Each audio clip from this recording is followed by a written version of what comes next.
Bom, nós estamos na porta estreita, né? Muitos os chamados e poucos os escolhidos do capítulo 18.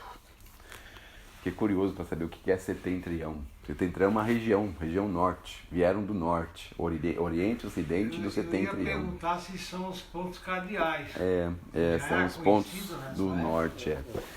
Eu acho que sim, porque ele refere a isso, né? O próprio Jesus Os se referindo. egípcios que trouxeram, não é isso? Não tenho certeza quem trouxe. O que nós sabemos é que é ao norte. São pontos ao norte, não é? Bom, aí...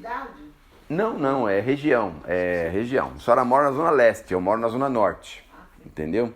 Então, o conjunto de regiões da zona norte poderíamos chamar de setentrião, que é um conjunto de regiões da zona norte, né? Que é Santana, onde o... Vila Maria, esses lugares onde a gente mora, né? Mas é só para a nível elucidativo, o que significa o setentrião? Porque ele fala, vem do Oriente, do Ocidente e do setentrião, né?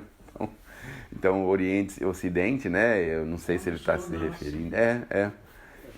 Então ele abrange todos os povos, de todas as regiões. É o termo que eles usavam, né? Era um termo usado, oeste. Bom, e aí nós vamos encontrando aqui a pergunta assim, mas por que esse pessoal vai... O que a humanidade fez tão ruim assim, né? Que ela vai ser condenada a não poder entrar, né, no reino dos céus, né? Por que isso acontece, né? A pergunta é essa. Mas quais as faltas que essa humanidade seria culpada para merecer uma sorte tão triste no presente e no futuro, se toda ela estivesse na terra e a alma não tivesse outras existências? Quer dizer, vamos imaginar, né, que se nós tivéssemos uma vida só, ia ser impossível explicar isso. Porque tem gente que nasce e tem toda uma gama de oportunidades pela vida. Alguns jogam fora, mas alguns aproveitam. E alguns nascem e não tem uma qualquer oportunidade para fazer absolutamente nada. Não é? Por que os dois vão ter a mesma sorte? Aí ele explica o seguinte, nós vamos ter que ver a multiplicidade das vidas, a quantidade das nossas vidas. É agora que o Espiritismo alarga os horizontes e mostra pra gente que as facilidades, as coisas boas, as coisas ruins, as dificuldades, as coisas que nós vamos viver, elas estão muito interligadas com aquilo que nós já construímos, com o nosso passado, não é? Então, a ideia do nosso futuro é nos desvincularmos das coisas ruins do nosso passado e ascendermos para as coisas melhores para o nosso futuro. Então, quanto mais a gente faz isso, mais estreita a porta vai ficando. Então, aqui a gente faz um paralelo da porta estreita, dizendo o seguinte: não é que a porta é totalmente estreita, mas ela é estreita de acordo com a pessoa que vai passar. Então, quanto mais estreita ela vai ficando, mais a gente vai se acertando perante as leis, né? Então, quando a porta está bem largona, aí a gente está bem largado no mundo mesmo, né? Mas a porta vai se apertando e aí nós vamos se acertando perante as leis e a porta vai ficando cada vez mais estreita. Então, E essa abertura é o aspecto moral, né?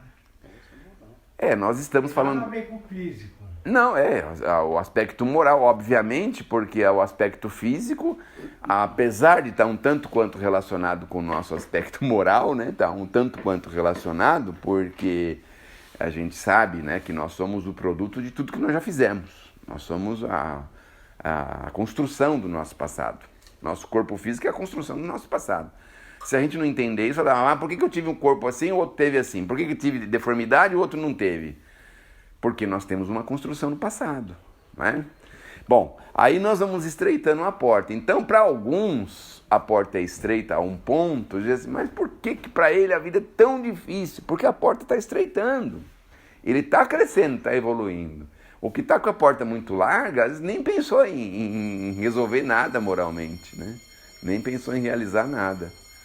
Então, nós vamos devagarzinho entendendo que o tamanho da porta vai depender da nossa condição moral. Então a condição moral vai acertando a gente, né, para cada vez trilharmos caminhos mais estreitos.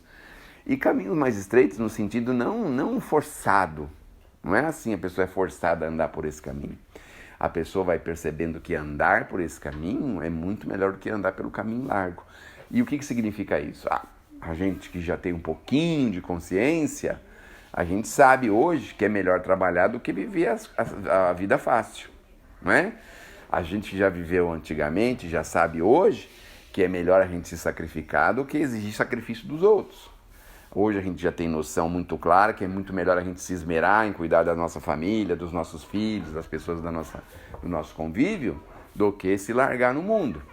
Hoje a gente sabe que apesar do sacrifício que existe, de você manter uma casa, um lar, uma família, é muito melhor do que você andar na rua sem erro nem beira, sem condição nenhuma, né? Então é nesse sentido que a porta vai estreitando. Porque senão, o que acontece? A gente dá a impressão que Deus está forçando a gente a alguma coisa, né? E não existe nenhuma força aqui, nenhuma obrigação disso. Nós vamos concluindo pela vivência que nós vamos tendo. Devagarzinho a gente vai se concluindo, né? Hoje vai se aperfeiçoando e vai se apertando. Hoje a gente não se arrepende de coisa que a gente podia ter feito e não fez, ou coisa que fez e não devia ter feito no passado. Então, o Chico fala da adolescência, né? Ele fala que a adolescência é uma espécie de doença. Porque na adolescência a gente faz coisas que às vezes fica a vida inteira tendo que corrigir aquilo, tendo que consertar, né? E por que é uma espécie de doença? Justamente por isso, porque a gente não escuta ninguém, a gente acha que tem toda a razão, a gente acha que tem que meter as caras, a gente acha que é tudo isso. E aí, depois que passa, a gente olha para trás e fala, ó, se eu não tivesse feito assim, se tivesse feito assado, se tivesse corrigido isso, se tivesse aproveitado a oportunidade aqui. Quantas vezes a gente não olha para trás e fala, nossa, joguei um emprego tão bom pela janela, olha se eu tivesse lá, agora meus amigos estão tudo aposentando bem, estão numa condição boa, favorável, e eu joguei fora isso lá atrás, por uma infantilidade. Jogamos fora, por exemplo, o estudo, né? Quando a gente estava na casa dos nossos pais, que a gente podia estudar, os nossos pais estavam ali com a gente, cuidando da gente, a gente jogou fora. Ah, não quis, porque era preguiçoso, por causa de uma série de motivos.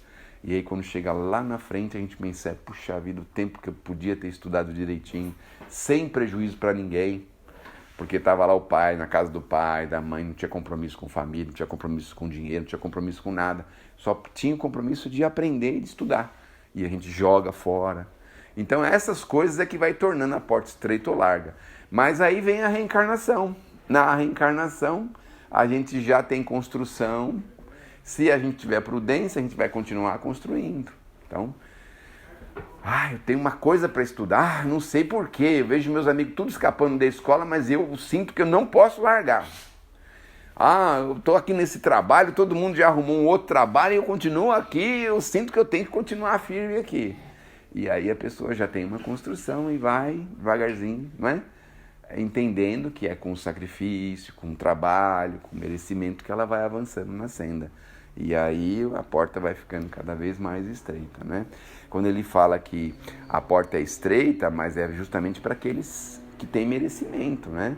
Porque viver de qualquer jeito, todo mundo vive, qualquer pessoa vive, né? Agora viver com dificuldades, aí já é uma tarefa diferente, né?